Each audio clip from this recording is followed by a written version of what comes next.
Hey, welcome to I Was Thinking, the podcast.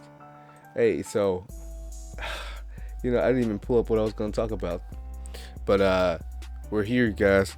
We're here in the making. Um, yeah, so I'm driving for lunch break. I'm at lunchtime, and I always leave the office for lunch. I don't understand the people who stay in the office for lunch. Don't understand you guys. Never will understand you guys. It can be cold outside, freezing.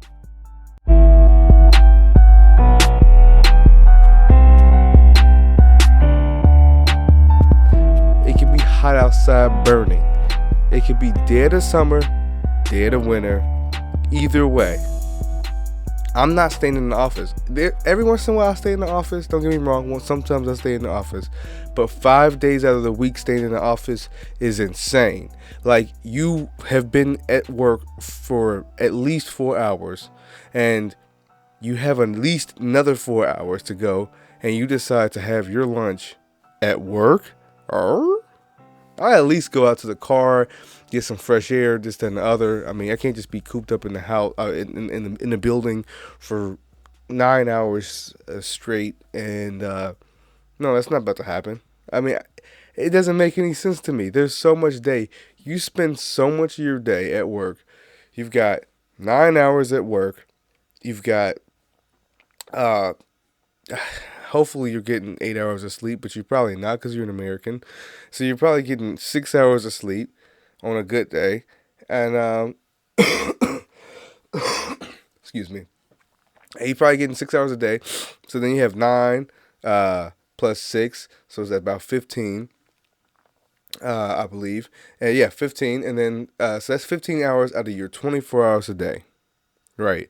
So that leaves you with 9 more hours, right? All right, so make sure 24. Yeah, leaves you with 9 more hours. Um, 15 hours a day. Have nine. Yeah. Yes, 24 hours. So you have 9 more hours of day after you clock out from. Oh, nope. Wrong about that. Math was right, but forgot about something. You got to get to work. And you gotta get back home from work. What is that called? A commute. You have to commute. You know what I'm saying? You have to commute. So that takes time away from anything that you thought you were doing. So you got 9 hours at work. You got 6 hours to sleep, at least. Hopefully. You got, most people drive, Americans have been driving longer and longer to work. So nowadays, people are driving an hour to work. Like, it's very heard of. It's very known. It's a highly known fact that a lot of people drive like an hour to work. There's plenty of people who drive 20 minutes to work, like I used to, 30 minutes to work. I have a shorter commute now, but yeah, like 25 minutes to 30 minutes an hour, no, 30 minutes a day. So that's there. And then usually it's a longer commute to get back home, obviously, because everybody's trying to get to work, trying to get back from work at the same time. But not everybody, well, nah, a lot of people are trying to go to work at the same time too. But I find, from at least myself, the ride back home is always so much longer. So, and I've timed it too. This is not just me being off of work and being like, oh man, I want to get home. So like, I'm feeling antsy. No, I've literally recorded it, and I'm sure you guys have too. It's like, if it's a 30-minute drive to work or a 25-minute drive to work, usually it's like a 40-minute drive back. It's usually another 10 minutes or so, at least between 5 or 15 minutes longer. There's accidents, there's people who are just driving with the dick in their hands, all types of stuff's happening, and then you got situations where uh, everybody is trying to get home at the same time. Everybody's trying to leave early, all that stuff. So, all that to say, you have to take at least an hour away from your day on top of that. So that leaves you with 8 hours, not nine. If you guys are following with the math, so that's 9 hours at work, that's 6 hours sleeping, that's 1 hour driving, probably longer than that. So when it's all said and done, at least 16 hours has been taken away. Some people go to the gym. You need an hour to go to the gym. Oh wait, well, okay, that's a part of your personal time. That's personal time. So of personal time, I say you have 8 hours. So 8 hours out of the day is the amount of time that you have for yourself to be outside, to do whatever. Now, of those 8 hours, how much are daytime hours? You get off work, you know what I'm saying? Get home 6ish. You got maybe 4 hours before it gets dark, depending on what region you live in. Could be 3 hours, could be two. So if you only have 2 hours or 3 hours, let's pick the median. You have 3 hours after work of daylight. You may not be able to capitalize on all three of those hours. You might have errands to run. You may have to do this, that, and other. You might have kids to pick up, blah, blah, blah, whatever. So you don't get to just be outside relaxing for those 3 hours, or even necessarily a lot of those three, or even a large portion of those 3 hours. So because of that, that cuts down on your outside time. And now everybody's not an outside person. But I'm just speaking from my perspective and my opinion on these things. And my opinion and my perspective is, if you only have 3 hours at the end of the day and you might have a lot of things to do and get accomplished, and you might not be able to enjoy the day, some fresh air, you know what I mean? Enjoy it during your lunchtime. That gives you an hour or maybe 45 minutes or even 30 minutes. It just changes the way your mind works. You come back in, you feel rejuvenated. I mean, I don't know. Some of you guys might feel like I sweat and then I come back in smelling like, holy, what the hell. And in that case, then I understand. I mean, you might not want to sweat and then come back in the office and you're like, you smell like outside. But at any rate, it really doesn't matter. It's like fresh air is fresh air. Find some shade, breathe in some fresh air. I think it's worth it. I couldn't imagine just sitting in the office for 5 days out of the week, every week, not going outside and breathing air, for my lunch break and eating in it. We have a cafeteria. I mean, okay, cool. It's away from your desk. Have at it, I guess. Not for me.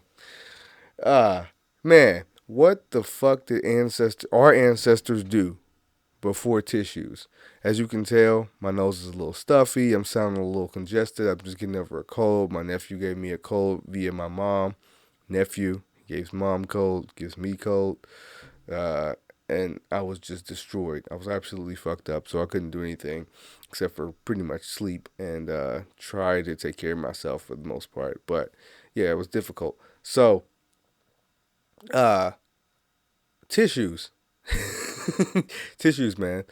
I was blowing my nose and I was just thinking. I was like, what was our ancestors doing? What was our generations and generations before the tissues? I don't know what year the tissues were invented. Or even, before, okay, I know what you're thinking.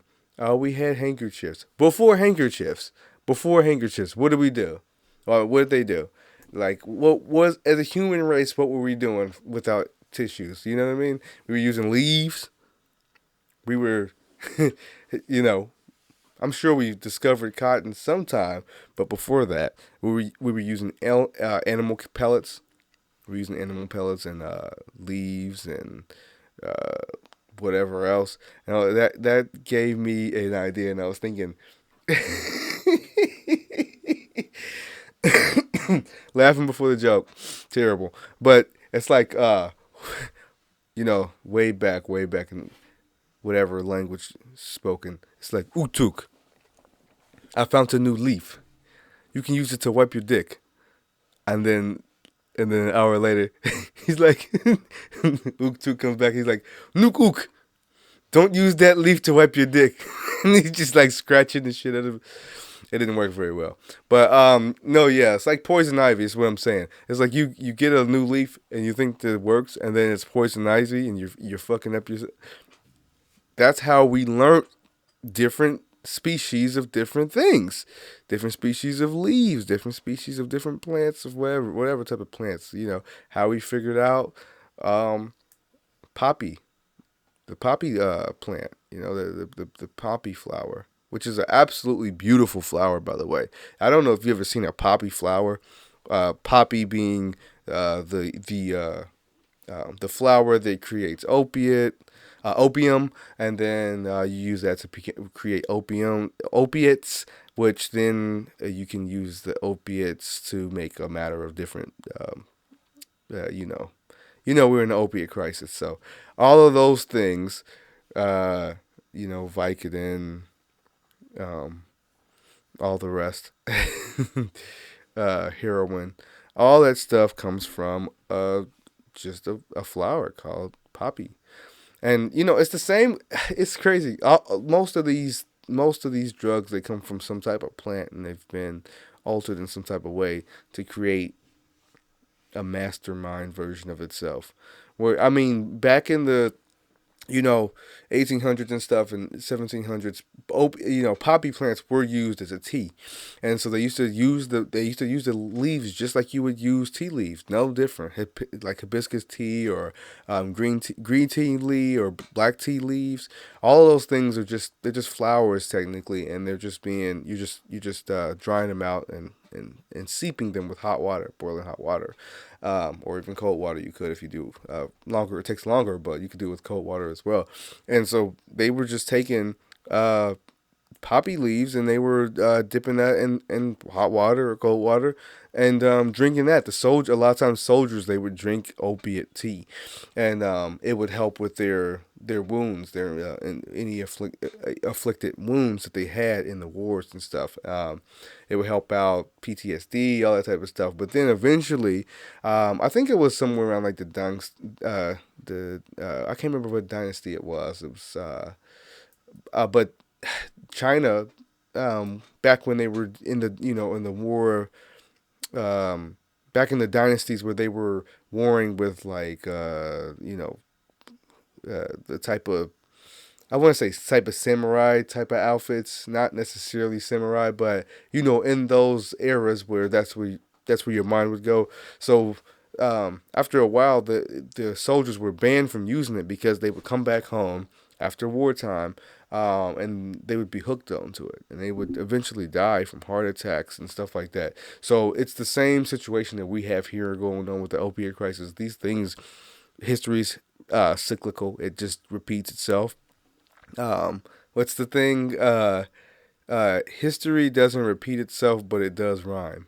That's I like that saying. So it's basically like, yeah, not the exact same people, not the exact same drug, not the exact same effect always, but it's similar. Yeah, I'm sorry. I'm still getting over this cold. Um, I skipped a couple of days of doing this because I was just feeling so sick, and not really up to it, just feeling lousy. Took some days off of work, and then uh, I just trying to stay from contaminating coworkers. You don't want to contaminate your coworkers. I've been contaminated by a coworker before, and that just fucking sucks.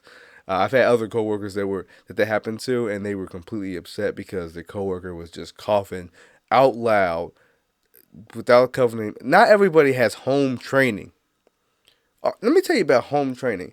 That's covering your mouth when you sneeze, covering your mouth when you cough. You know, um, washing your hands thoroughly and often when you're sick, not getting in other people's space and talking directly into their mouth hole when you're sick, or when you feel any type of ailments, or how about ever anytime. You should never be talking into other people's mouth holes. There's so many people who talk directly into the mouth hole, and they look you in your eye, and then you take one step back, and then they take one step forward, and they continue to talk into your mouth hole until you have everything that they have, meaning germs and bacteria and viruses. So, yeah, that's disgusting, first of all. Second of all, um, uh, why is there so many people who don't cover their mouth when they sneeze and cough? I do not understand it. I do not understand it. I do not understand it, and I won't understand it. I'll never get to understand the way that you guys think when you cough and sneeze and don't even think for a second, or that hey, maybe I should not be spewing all of my disgust into the air, like literally. And I'm not talking about no COVID shit. None of that. I'm literally just talking about the fact that, like, from the dawn of man, we know, not even the dawn, from the dawn of man, it has to be disrespectful to have done that. I think so. And then when we learned about germs, it's like, oh, germs spread through the air with water particles and droplets that come out of my mouth. How about I just be courteous, and whenever I need to sneeze, I do the into the elbow or into the shirt. Either way works. I mean, they both are like pretty effective at least ricocheting your germs back to yourself, or it may go up and down. They might go up and down. So you might sneeze and cough or whatever, and it goes up and down. The the what the goal is that it doesn't go forward. That's all it is.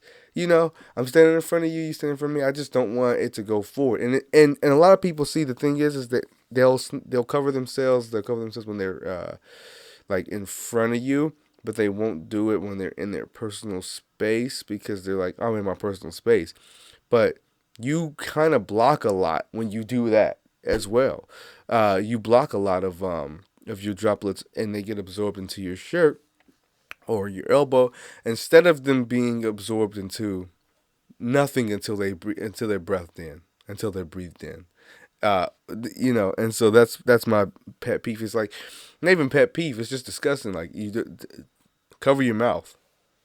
Fuck, dude. So I was arresting a president. Oh my god, I wrote this down. Listen, okay, I wrote this note down. Arresting a president, because the other day, I don't know what organization it is. I need to do some research on it. But some organization said, let me see. Oh, yeah. Some organization said that it had, it had put a APB out. Not even, I don't know what the technical term is for it, to arrest Vladimir Putin, the parliamentary, the, what do they do? They don't do. It's not president. Ah, shit. You know the word for it. He's a Vladimir. He's a Vladimir. He's a Vladimir. That's what it is. Prime Minister. That's what I was looking for. He's the Prime Minister of Russia. He is basically the same level as a president in a first world country. And I got to thinking.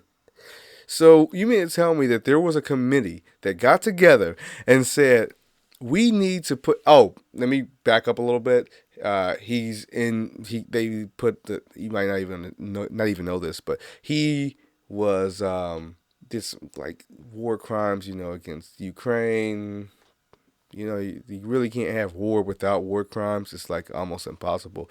So, you have war crimes against Ukraine, and that's the reason why this organization, which is an international organization composed of all of the different world leaders or whatever, that says, hey, Vladimir Putin, you did some war crimes, and so you broke laws, and so we're going to put out a warrant for your arrest, to be arrested. First of all, where? Where do you hold a president to be arrested? Okay, that's just like a shower thought. It's like, oh, where would you even where would you even house them? What island is there? An island for just national diplomats or something like that? International diplomats. Is there a international diplomat island where when you go to prison, you go to this area and only you guys stay there? Okay, that's just a shower thought. First of all, everything. No. This is going to be like second of all. First of all, it's going to be I'm going to do it in reverse order. So it's like third of all is going to be, where would you put them? Second of all is going to be, how do you arrest someone like that? How do you arrest a president? Like, if they wanted to come after Biden, or it's his predecessor when he was in office, Trump, or his predecessor before he was in office, Obama, or his predecessor before he was George W. Bush. How would you go about doing that? If you were in another country, if you were all the other countries, or if you were like 12 or 20 of the other countries, and you guys all had a vote and you said, you know what, we're gonna arrest Obama, we're gonna arrest W. Bush, we're gonna arrest Trump, we're gonna arrest Biden. How would you go about doing it? Do you just tell them, I need you to deliver your president in a fucking with a bow around his ass instead of a box, ass up, face down, with an apple in his mouth? I mean, how would you how would you tell a country to deliver a president to some world organization that voted that your world leader, your country national leader is going to be put in the gulags? How would you do that? Now, so that's second of all. Now let's go to first of all. When this committee came together in the beginning, when they first decided to make treaties with each other and say, hey, let's make an organization where we all work together and we make laws and make sure we have checks and balances and make sure everybody's good with what each other does, and we follow the rules and we follow the laws, and we have all of these handshakes and behind the scenes conversations, and in front of the scenes conversations, and we all agree to be peaceful with each other and not do nuclear war. When that was created, now follow me here. Who voted to say, yes, if I commit a crime, I should be arrested?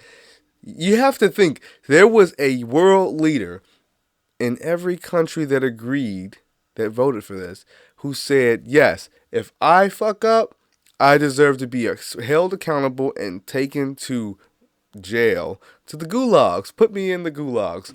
They actually voted to say themselves should be held accountable, themselves if they committed a crime, themselves if they did anything that was opposed to the rules that other countries voted on. That means if you happen to be a country who that law doesn't pertain to inside the country, but that law pertains to outside the country, i.e., you have a situation where everybody voted except for you for this being a law, whatever the law may be. Say you had to use a certain type of ammo. Say everybody had to use NATO rounds, and you said, no, I don't want to use NATO rounds. This is just an example. It's not actuality. And then you decided you didn't want to be a part of that, and you voted, no, I don't want to use those rounds. I like using the rounds that kill my enemy the fastest and causes the most bloodshed. And then I also want them to suffer the most. And then you're found guilty for doing that because everybody voted that that's unethical except for you. And you continue to break that law because you're like, I didn't vote for it and it's legal in my country, so why should I fucking listen to you? And now some guys are in combat boots are going to try to come to your country and boots on ground and try to arrest you. Who the fuck do you think you are? I mean, I just don't understand how you could even vote to agree to do something like that. Maybe sanctions, vote for that. But for my arrest, that's hilarious, dude. Imagine somebody coming and trying to pick up Biden. Imagine China saying you broke some type of international treaty. That's hilarious, dude. I couldn't even imagine, man. Like that's crazy. Um, so I was talking to my dad the other night, and he was talking to me about. We got into a really good conversation, basically about the origins of the Bible. Now, say what you will about the Bible and the stories that are in it and whatever, but when you boil it down to like, okay, the Adam and Eve story and how that all came about, he had came up with this really, really thought-provoking, uh, not even metaphor, but a alternating view, alternative view to the view that most Christians and yeah, pretty much Christians believe. So most Christians believe in Christians and Catholics and people in Catholicism believe that God had his favorite angel Lucifer, and he was his right hand man. And then eventually, God made Adam and Eve, and then Lucifer came and whispered inside of Eve's ear and said, psst, psst, psst, psst, psst. "Hey, you should eat this apple." And then she eats an apple after they've been living all perfectly, and she, they want it for nothing. And then after she eats this apple, her eyes is open. And she notices that she's the neck. She feeds the apple to Adam. She's like, "Oh, you've got to try this, baby." And then he's like, "For real, should we?" But he's not supposed to. And she's like, "Come on, come on, you want?" And he's like, and so they both eat the apple, and then they look down, they see that they're naked, and they're like, "Oh, shame!" And so they try to hide their nakedness, and then God comes around, and he's like, "Why are you acting so weird, Adam? Why are you acting so weird, Eve?" And they're putting like leaves in front of their private parts, and he's like, "Oh, you've been eating that apple I told you not to eat." And then after that, he banishes them from heaven because, or not heaven. I don't know, whatever chosen place. It's like a sacred place that they live in.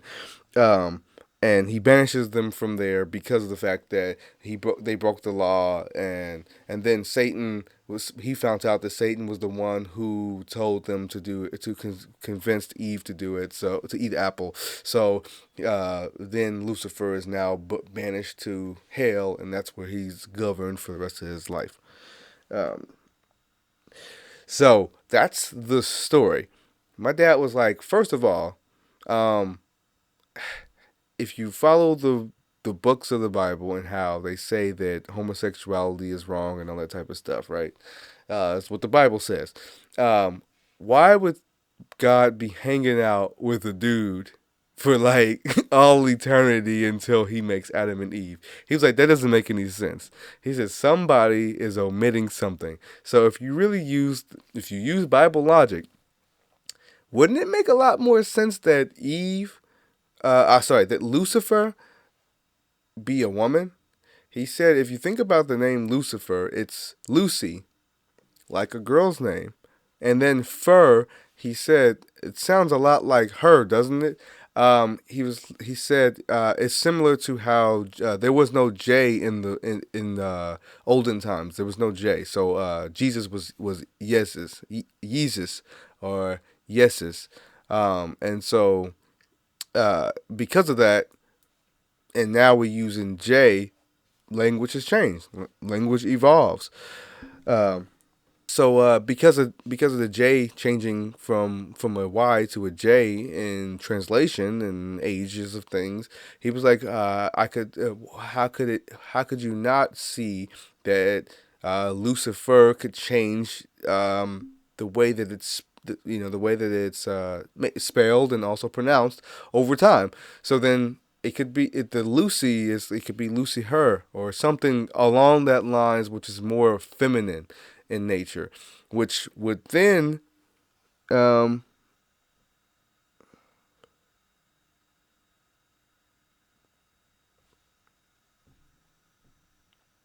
sorry, back again, another edit.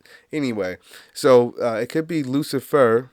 I hope I didn't miss a whole bunch messing with this goddamn my camera. I'll get it right one of these days. Um, so yeah. Anyway, you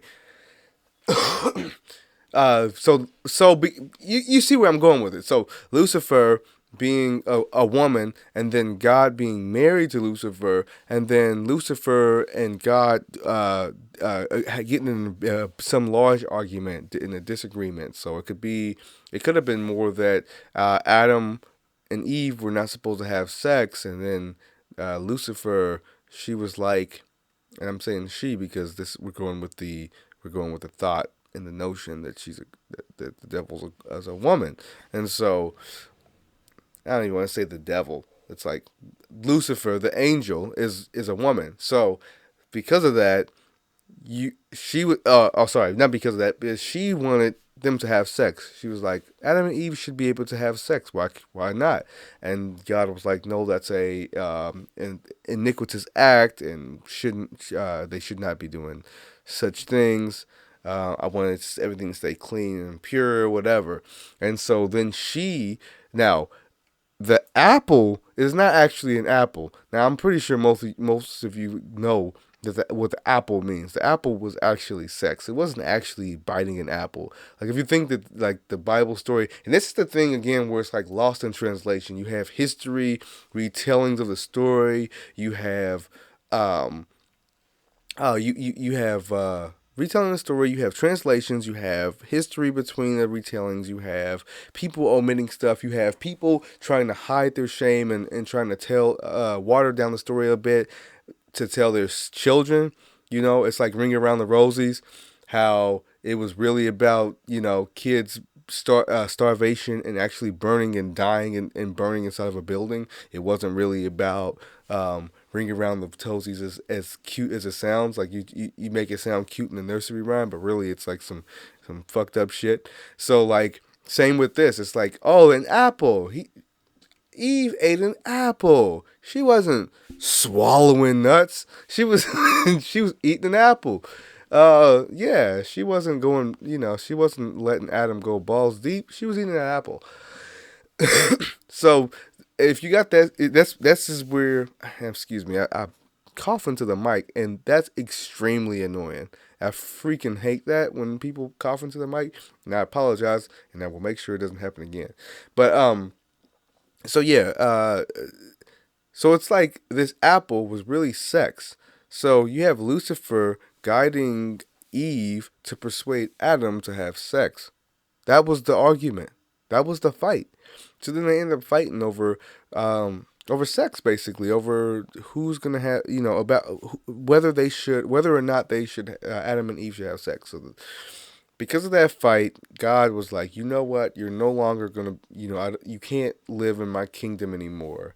And he gives her own space to live in, which is hell, right? And now we describe hell as some fiery pit of just burning and ashing, and where people just like live forever, just burning in like immense pain that just never stops.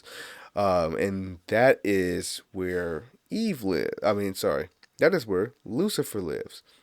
She lives in the worst place ever. That's where God banished her to because she broke his, I want to say maybe covenant.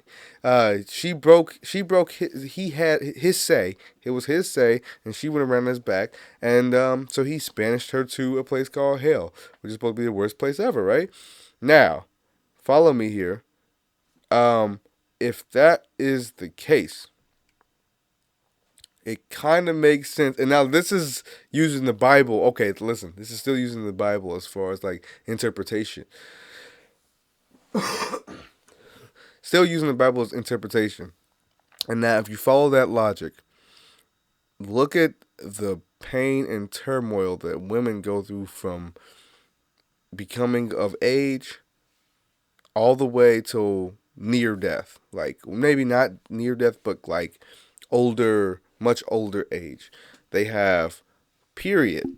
You have menstrual cycles, which causes nothing but cramping, pain, discomfort. Uh, you have all these things that happen, right? And it's extremely, it's no pleasantries for women for at least an entire week or 5 to 9 days or whatever, um, of just discomfort, right? And so you have that. Then you get a baby. Now, yes, there are some women who don't have the worst time carrying and having a baby, but no woman says it was a cakewalk or it was enjoyable. So then you have a huge percentage of the time of you being pregnant, discomfort, pain, body being tapped. Just literally one of the worst times ever, right?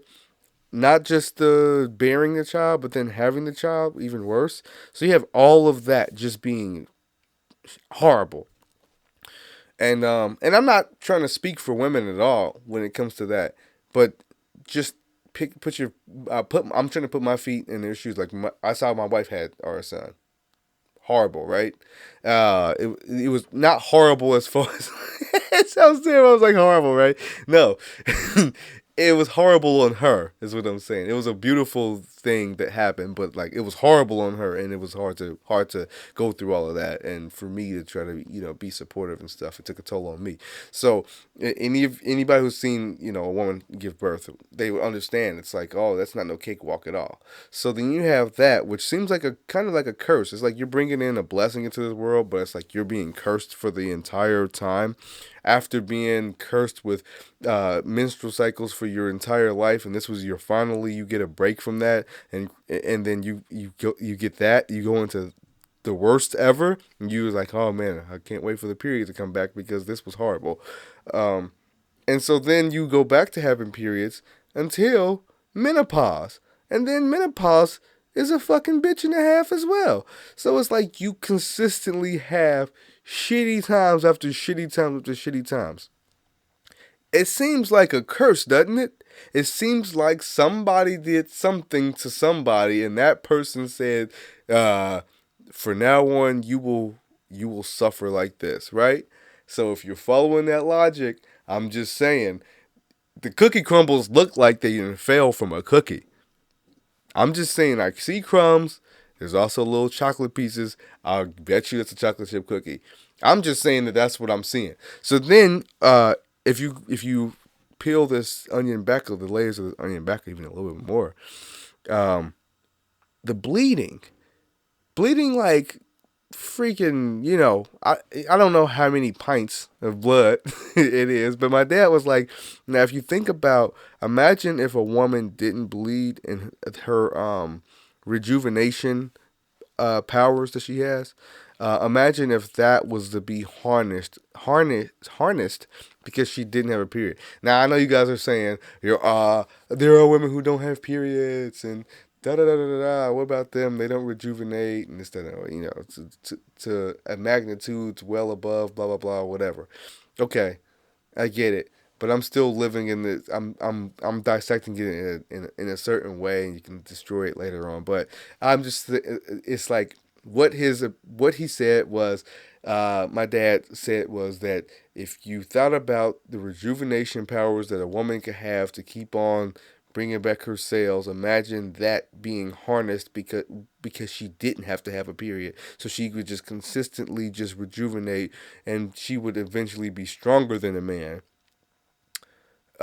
or some type of biblical power because of the fact that it's more like an angel and she's the one giving birth to life and basically rejuvenating the world, repopulating the world, or populating the world to a greater degree than it was before she left. So then you have a situation where it's like you have, well, the power of a woman is pretty goddamn strong if you're thinking about the fact that she literally is the only thing on earth that can cause more of us.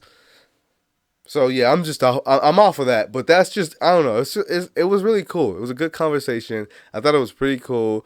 Um, just getting into the biblical aspect, because I mean the Bible is the oldest book in the world, right? So then I mean, who's to say that there's not some truth in there, or there are not some things in there that are just kind of like retellings of stories just differently than they actually happened, but there was some truth there somewhere, and you have to kind of like dig to kind of figure it out, like a little mole or something like that. A vole, a vole.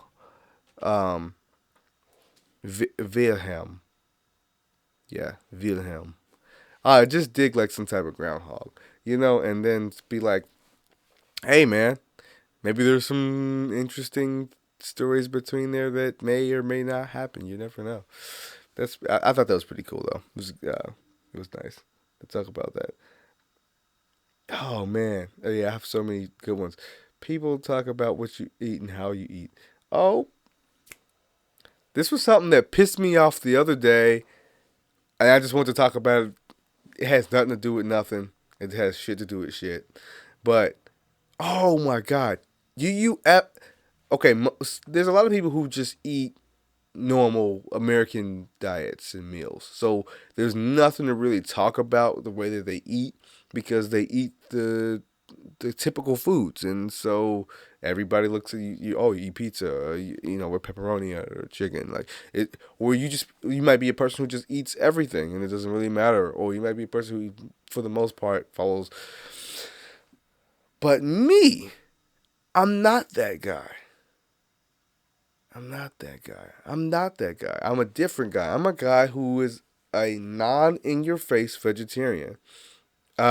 I preference that because I'm a vegetarian. I've been vegetarian since I was basically a born. And I had moments of eating meat, so I do know what meat tastes like. I've had meat before. I have my moments of trying it and years of eating it or whatever. But um, I went back. I went back to being a vegetarian. It's fine. It's like something that I enjoy doing. I enjoy vegetarian food more than meat. I enjoy the meals that I make with vegetarian ingredients better than meat ingredients. I feel better with it. It just makes me feel better, and I get a little, you know, creeped out when I eat certain meats and whatever. This is not. This is not a um, a jab to meat eaters. You eat what you want to eat. You eat what makes you feel great. If vegetarian food turns you off, you don't eat it. Fine with me. And so I'm never been in your face about it because I'm just kind of humble to a point where it's like, I eat the food that I eat, and you eat the food that you eat, and we can eat them right next to each other, and I won't talk about what's on your plate. But why the fuck do I keep getting around people who want to talk about what's on my plate? I just don't get other people's obsession with the food that's on another man's plate. It's happened so much and so often. It's like, why do you give a shit? Like, I know that there's vegetarians out there that are in your face vegetarians where they talk about murder, forest murder, cow murder, chickens are in little coops where they turn square and they grow into the shape of the coop. Or PETA, splash blood in your mouth because you ate you ate beef today. You should eat Impossible burgers and all that type of stuff. Like, I'm not that person, dude. Like, yeah, I know that there's statistics out there that say, cows create the most methane in the world or whatever. But then also you have cashews that causes like a huge detriment to the climate as well. So it's like you can't really get away from it. And it's like, is any of this stuff doing more damage than the fossil fuels that we're consistently burning? I mean, who's to say what's doing more damage where? And hey, we're still kicking, and eventually maybe we might not be kicking. But my thing is that everyone likes to dissect what the next man is doing when it's different than what the fuck they're doing. I didn't splash blood on you. I didn't talk shit about what you eat. I'm just eating my food that I enjoy eating, and it's separate than your food that you enjoy eating. But guess what? We can eat at the same fucking table. But then you have people who come over and they say, "What's that? Why are you eating that? What's going on over here? It's like I just don't understand." I get riled up about these things because why I get riled up? Because like I said, I've been a vegetarian for my whole life, give or take. So because of that, I've heard it my entire life, give or take, about what I eat, about what's on my plate and all this stuff. So it's just it's just nerve wracking because uh I can't get away from this intolerable behavior that people have, because I know for each person they feel like it's the first time they ask, and maybe they ask a few times and it's like, I've only asked you maybe twice or three times, but collectively, I've heard it hundreds and hundreds and hundreds of times from multiple different people. I'm pretty sure that's how celebrities feel. They're like, everybody's asking me the same fucking question. Oh, Jesus Christ. I mean, everybody gets asked the same question though, right? Like if you have a tattoo, how many times have you been asked, "What's that mean? What's the meaning behind that, Bob?" Or shit like that, and you're like, "God damn, like this tattoo is for me, not for you." Like, you know what I mean? This earring is for me, not for you. Stop asking me questions. Like, is that really what the conversation? You don't have anything else to talk to me about, so you're talking to me about this because that's the thing that you think is gonna make us bond. It's not going to make us bond. I hate you. You should hate me. We're enemies. Say nothing. Nothing that you do matters to me. Same as nothing that I do should matter to you. Also, I don't shit what you eat, and you don't piss what I drink. Anyway, um, hopefully this has been recording this whole time. What's it say? Oh yeah, it has. Good. Okay. I mean, it would be heartbreaking if I was talking for like a fucking however long and didn't even get it recorded. Have you guys heard about this Martin Luther King, Curtis Scott King sculpture? Oh man, dude, man, I know this is not like the newest topic, but I've been, like I said, I've been sick, and also I had been putting off talking about it. But this is whoa. So I'm gonna pop up if I remember, because I edit my own shit. I'm gonna put a picture of the sculpture up in the corner, and so you're gonna see how.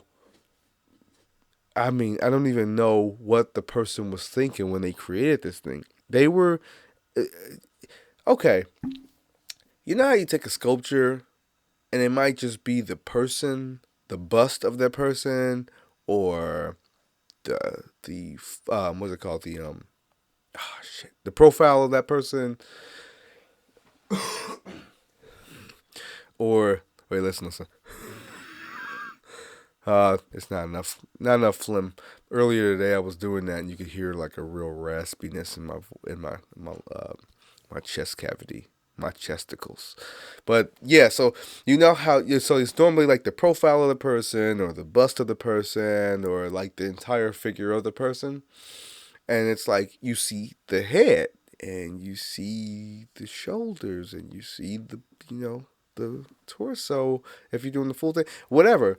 You normally see you depict, and you can tell that that's the person. Now, sometimes you have concept art, and sometimes in that concept art, things get little bit more interesting. If I do say so myself, it gets a little more.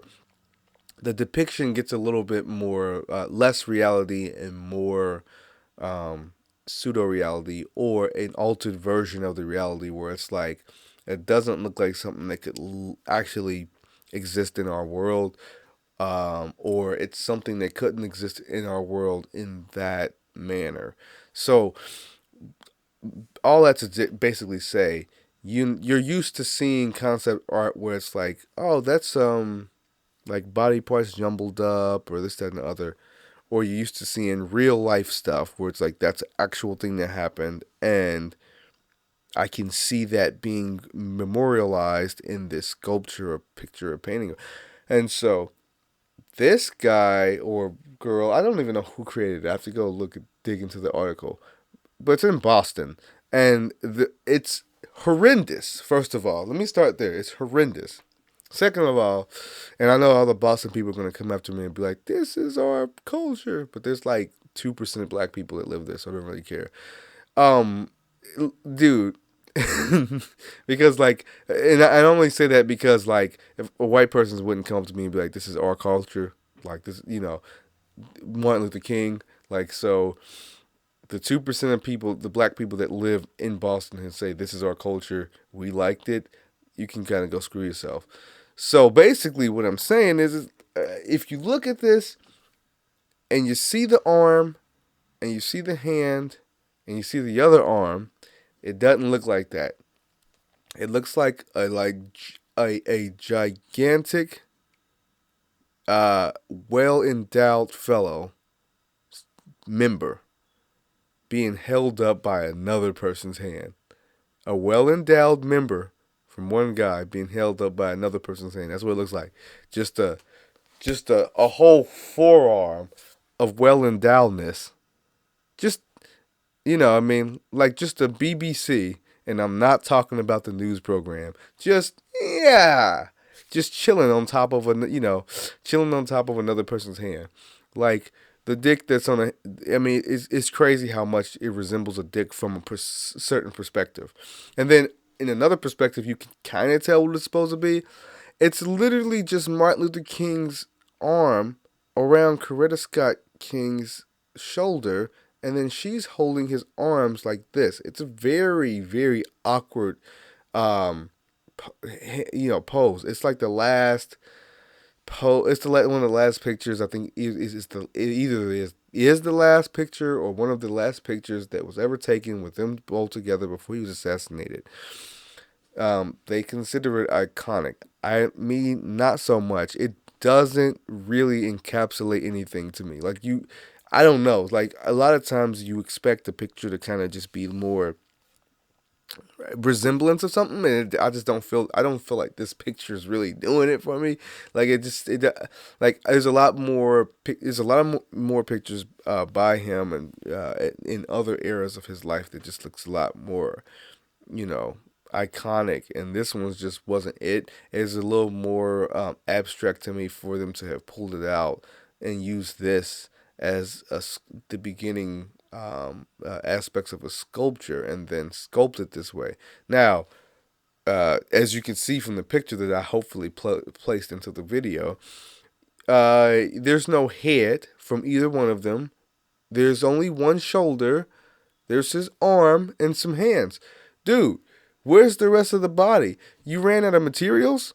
I mean, like, dude, that's one of the biggest problems for me. And also, I just don't feel like it was necessary. And I just feel like they could have done something like a little better. And then when you make the miniature version, because all artists, they have to make a miniature version. You don't just go straight to big life size stuff.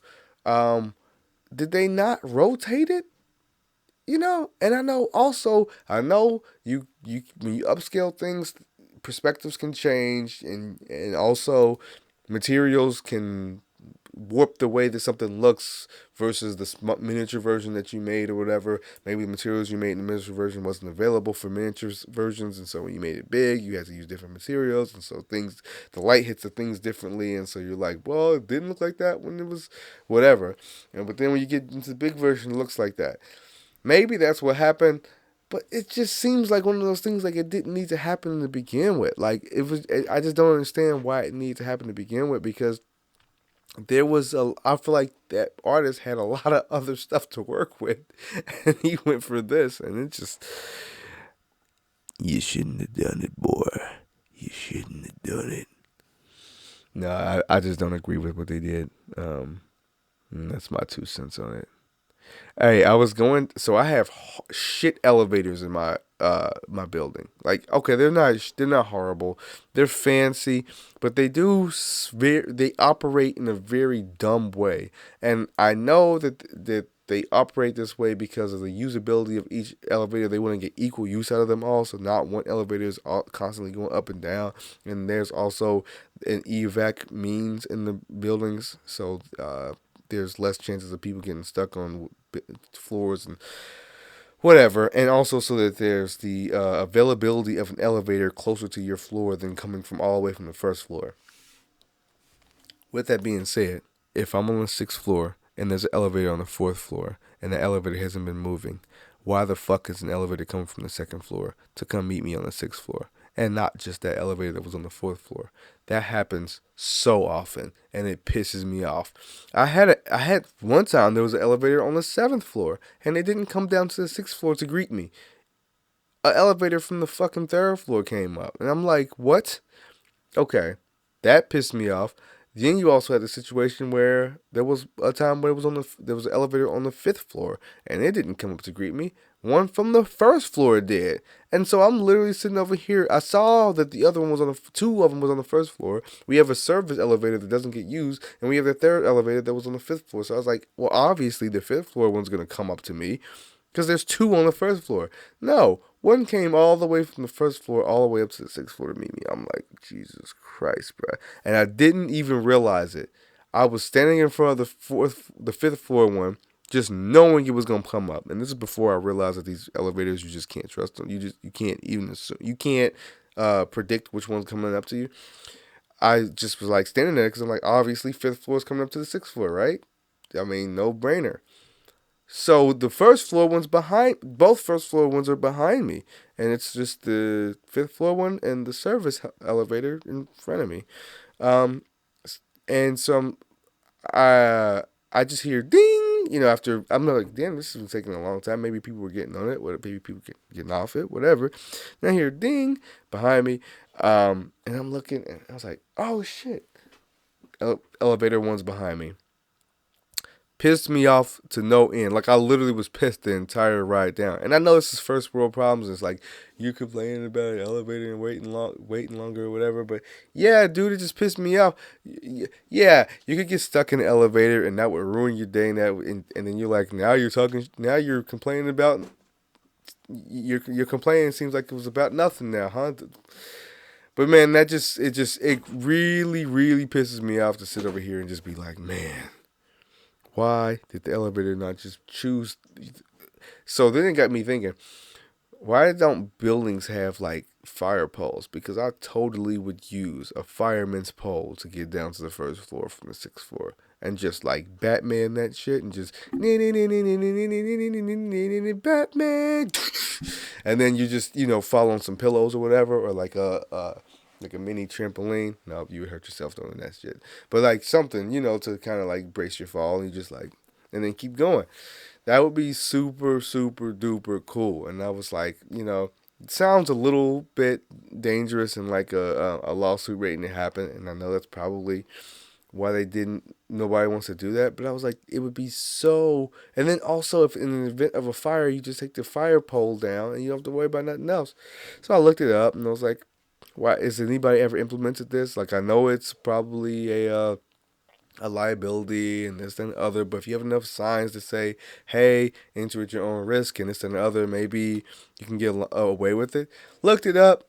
Firefighters injure themselves on those things.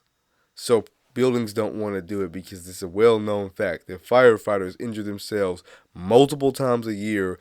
Not like the same firefighter. I mean, maybe some of the firefighters injure themselves multiple times a year, but there are multiple incidents of firefighters injuring themselves on sliding fire poles every year. So if the people who are trained to do it are injuring themselves, I guess there's no hope for us laymen. All is lost, right? All is lost. But yeah, no, I was just like, damn, it's like those things, and it's like, oh man, how safe do we want the world to be? Do we just want the world to be infinitely safe that no one can scrape their knee?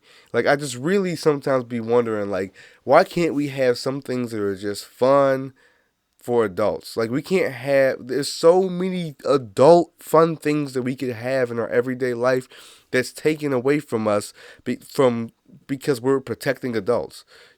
Like if you go skydiving, yeah, you have like safety equipment to make sure you don't like hurt yourself. But you in this situation with the fire pole, you would be like, yeah, have all the things that's gonna protect you, but don't take the activity away completely.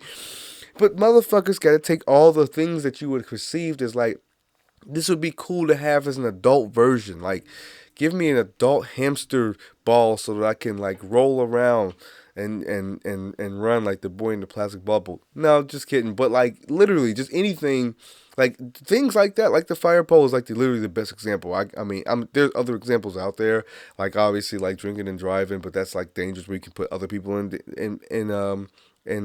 danger. But I'm talking about stuff where it's just you. So the fire pole is like a big one. I guess you could say, well, I can't, I guess you could compare other stuff like, putting a seatbelt on. It's like people were like, "You're taking the fun away from driving. I got to put this goddamn belt around my lap. Got to put this goddamn belt around my lap." That was half the fun. Was like literally like sliding in my seat when I made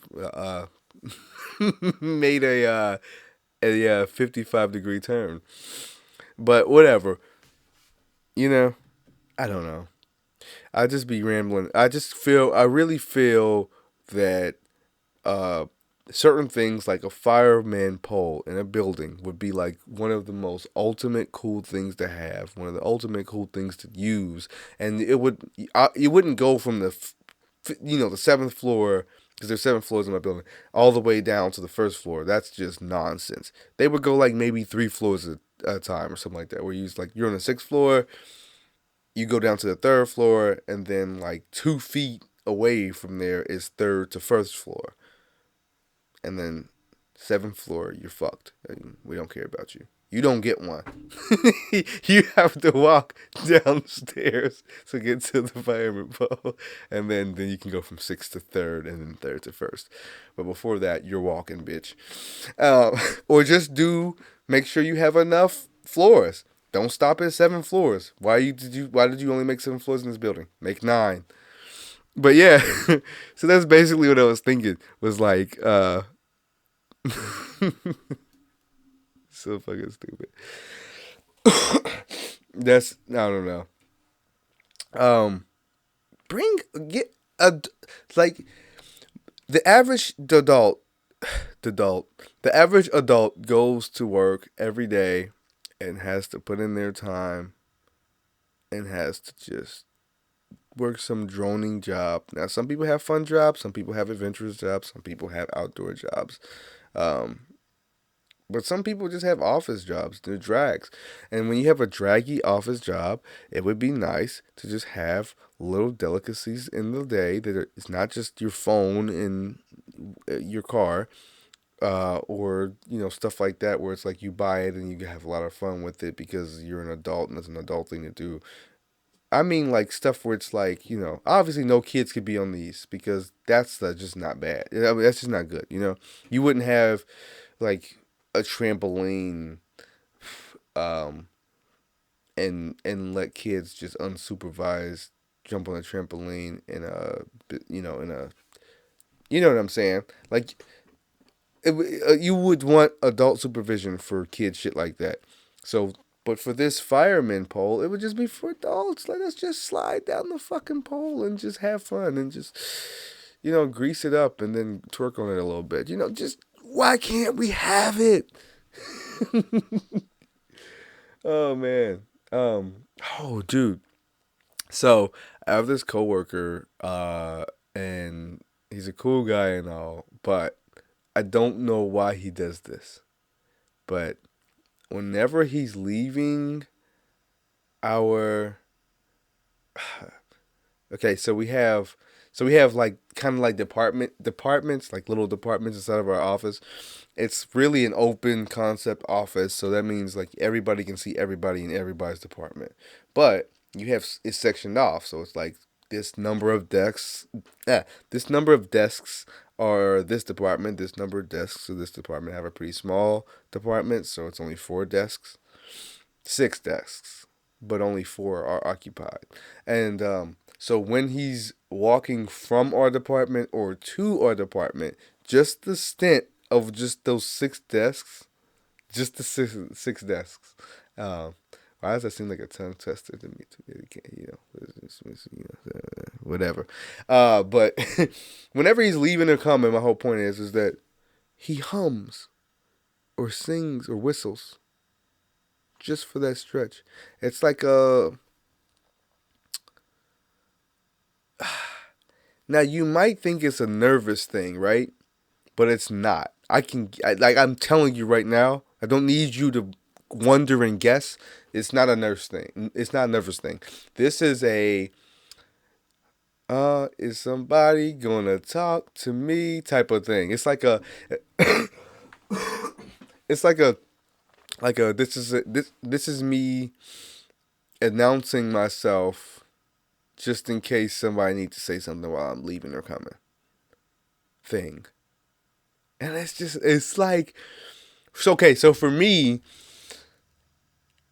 I notice it, and I feel like maybe I'm the only one who notices it. I don't know. I'm a little weird like that. Like, I kind of notice shit, and I maybe read into stuff thinking, okay, but like, because I'm thinking in my brain and how my brain thinks, and so I always put the way my mind thinks to other people's minds, even though that may not be true, and it probably most likely is not true. But I only have my brain to go about. So, to go off of. So when I think about stuff like, okay, if I was humming, leaving and coming, and I didn't hum throughout the corridors, I didn't hum throughout, I didn't whistle throughout anywhere else in my traverse to or from my desk, except for when I'm in my department. It just seems like I just would be like I know for myself that I would be alerting other people of my presence in that area, and that they're the only one who's really going to be hearing it and interpreting it and listening to it and activating their senses, when I could have just left and came. And yes, they would acknowledge that I was there. Just audibly, you hear people walking, and audibly you audibly hear people walking, and you visually see people in your peripheral vision. All that's cool, and you pretty much block that out when you're working. But whistling and humming is kind of a much harder thing to block out. It's a much more obvious thing, and it's because of that, I just think that it has to be right. I'm right because I'm right, right. I mean, just tell me I'm right because I'm right. I'm gonna get satisfied. Just let me get satisfied by this moment. You satisfy me in this moment, and I'll satisfy you back, because I'm right. You know I'm right. We know we're right. We're right because you agreed with what I said, so you're right too. Well, that's been the podcast. Some of the video was lost. I'm going to be getting another camera because this camera pisses me off because it just cuts off in 30-minute increments, and it pisses me all the way off. So, yeah. So, thank you guys for joining the podcast. I really appreciate that. And you guys have a blessed one. And I'll catch you on the next one. This was I Was Thinking, the podcast. Peace.